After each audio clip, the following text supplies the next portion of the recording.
Last year, we committed $200 billion to strengthening America's semiconductor ecosystem and America's semiconductor leadership.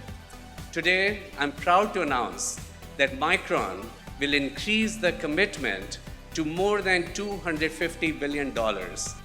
This is critical capability, which also brings with it, for Micron alone, 100,000 American jobs. We might be laying the foundation for a fab that'll be opening up in just a few years. We're also laying the foundation for a resurgence of American industry, manufacturing, and the whole semiconductor revolution. On top of that, Micron's $250 billion commitment will make America a chip powerhouse again.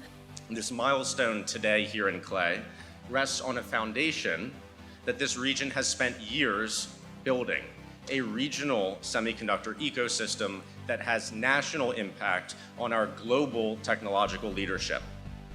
This is really a great day to celebrate. Executing on creating this cluster which is critical to the national security of our country, but also will transform this region and this state for generations to come. I'm thankful to the men and women who are out there doing the work. When our brothers and sisters in labor do the work, great things happen, quality work occurs, it's expertise at every level. It's not just a foundation for manufacturing memory. It's about the foundation for Central New York.